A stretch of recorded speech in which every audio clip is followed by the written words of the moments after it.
Bonjour à vous. En amour, sommes-nous faits pour vivre à deux? Voilà une question intéressante dans cette société qui évolue, dans cette société qui avantage l'ego, qui avantage le moi. C'est moi d'abord, souvent, les autres après.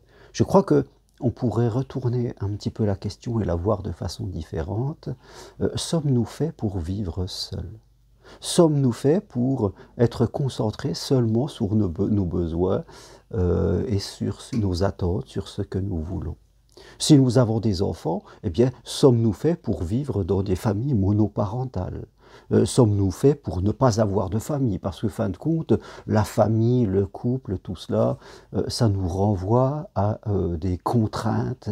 On est obligé, eh bien, de ne pas faire ce qu'on veut, et puis de s'adapter au groupe. Sommes-nous faits pour véhiculer ce message à nos enfants que, fin de compte, l'amour c'est compliqué, dans la vie, vaut mieux rester seul.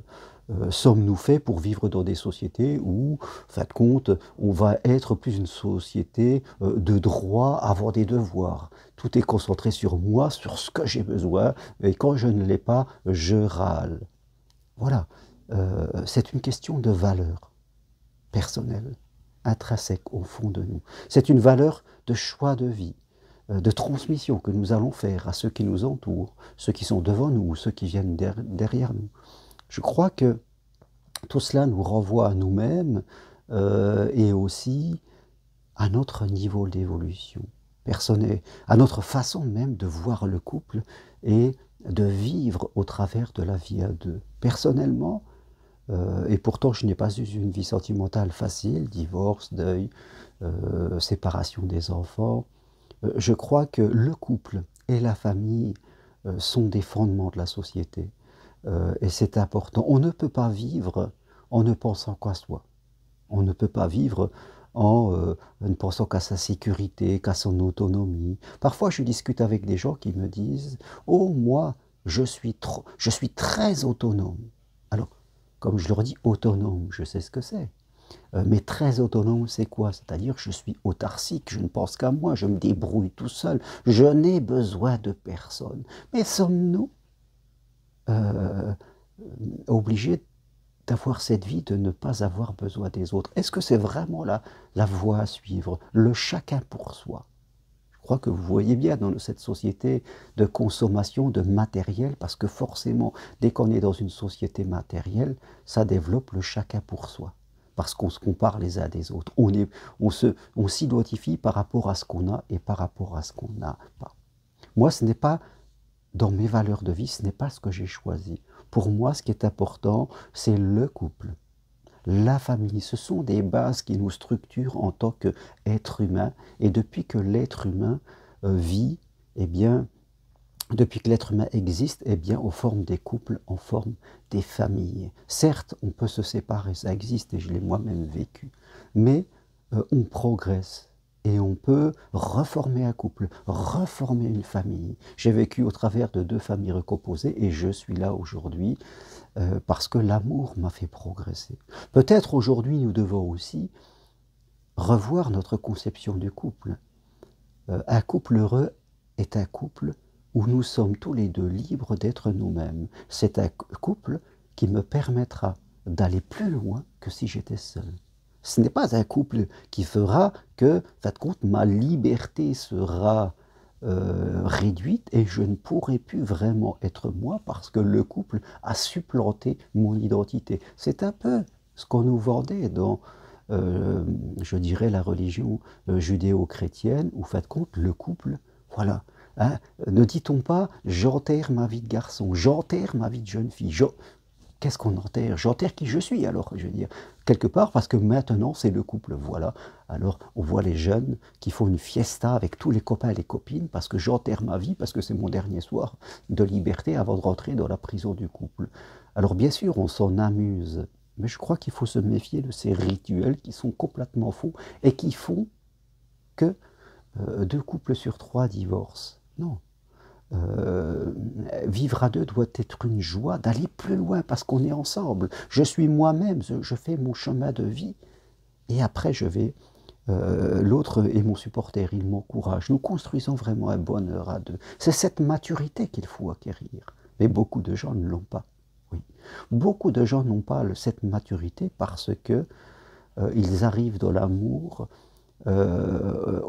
avec une estime faible, une estime d'eux-mêmes. Ils ont des comportements complètement inadaptés. Soit ils sont trop gentils, trop soumis, trop contrôlants, trop exigeants, ils ont des attentes. Ils attendent que le couple les fasse exister. Le couple n'est pas là pour vous faire exister. Le couple est là pour vous permettre de passer un palier. Mais vous devez exister par eux-mêmes. Les couples qui durent dans le temps sont composés de deux personnes qui sont au clair avec leur identité, qui ont fait un travail sur leur passé, qui ont travaillé sur leur interprétation, sur leurs attentes. Ils ont très peu d'attentes, très peu de critères. Ils font confiance à l'amour, mais ils ont un vrai chemin de vie. Je n'étais pas là pendant 4 jours, vous l'avez vu au travers de mes vidéos, je suis parti marcher sur le chemin de Compostelle tout seul, et pendant ce temps-là, mon épouse, ma femme avec qui je suis marié, eh bien, était en stage de danse pendant 4 jours. Et nous nous sommes retrouvés dimanche soir avec la joie de nous retrouver, parce que c'est la séparation qui nous fait la joie de nous retrouver, et avec beaucoup de choses à partager ensemble.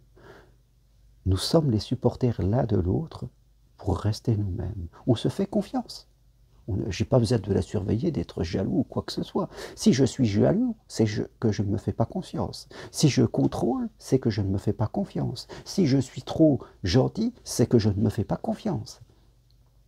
Et si je ne me fais pas confiance, eh bien, je risque fortement d'auto-saboter mon couple. Donc, pour répondre à la question, sommes-nous faits pour vivre à deux? Oui, je dirais oui, nous sommes faits pour vivre à deux, car nous ne sommes pas faits pour vivre seuls. La solitude, c'est le chacun pour soi. La solitude nous renvoie à notre propre manque de maturité par rapport à l'autre. Certes, dans la vie, nous pouvons avoir des moments où nous sommes seuls, mais vivre à deux, ce n'est pas ne pas avoir des moments où nous sommes seuls. Quand je pars 4 jours, moi tout seul, eh bien, c'est parce que j'ai besoin de cette solitude choisie. Et mon couple ne m'empêche pas d'avoir ces moments de solitude choisie, parce que là, c'est pas la peine. Si, quand je vis à deux, je dois tout faire à deux, c'est-à-dire je ne peux plus avoir des moments pour moi, eh bien non, ça ne peut pas fonctionner, ça ne peut pas marcher. Et tout ça nous renvoie toujours à nous-mêmes, à notre incapacité de nous faire confiance à nous-mêmes et à l'autre. L'être humain a besoin de solitude choisie, et le couple ne doit pas empêcher ça. Et si on vit le couple de cette façon, c'est vraiment le Saint Graal, c'est vraiment le bonheur absolu. Je suis en deux, et en plus, je peux continuer ma vie solitaire, parce que chaque être humain a son propre chemin de vie. Vous voyez, c'est comme deux rails qui marchent une à côté de l'autre, et le couple, vous n'allez pas vous englober, ne va pas vous engloutir dans le couple, non.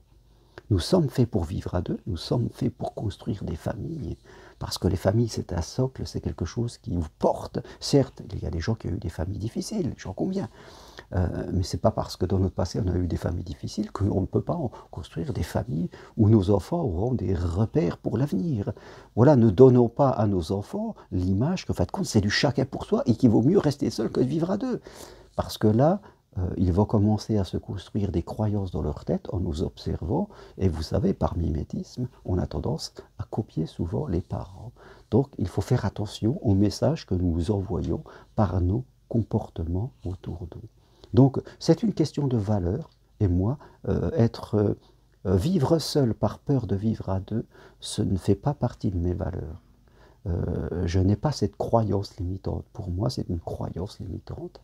Par contre, j'ai beaucoup appris au travers de ma vie sentimentale. J'ai appris à progresser, j'ai appris à me connaître, j'ai appris à communiquer. Et c'est cet apprentissage que je transmets à tous les gens qui veulent bien, en tout cas, suivre mon programme En route vers l'amour, que vous soyez célibataire, veuf ou divorcé, ou que vous soyez aussi un couple qui a envie de progresser pour mieux communiquer. Je crois que c'est important d'investir sur soi et d'investir sur l'amour. C'est un choix que nous pouvons faire, d'investir là-dessus, autant que sur le matériel, mais nous pouvons aussi faire la politique de l'autruche et dire non, ça ne sert à rien de dépenser de l'argent pour cela. C'est un choix qui nous appartient, nous avons un libre arbitre.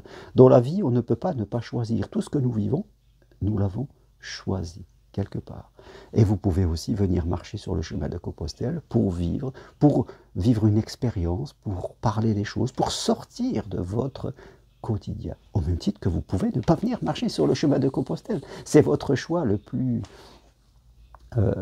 élémentaire. Vous avez la vie que vous choisissez de construire. Il faut toujours se le dire. Donc, je réponds encore une fois à la question, sommes-nous faits pour vivre à deux? Oui, nous sommes faits pour vivre à deux, mais avec une certaine élégance et une certaine hauteur de vue. Voilà ce que je voulais vous partager avec vous aujourd'hui. Si vous voulez aller plus loin, eh bien contactez-moi.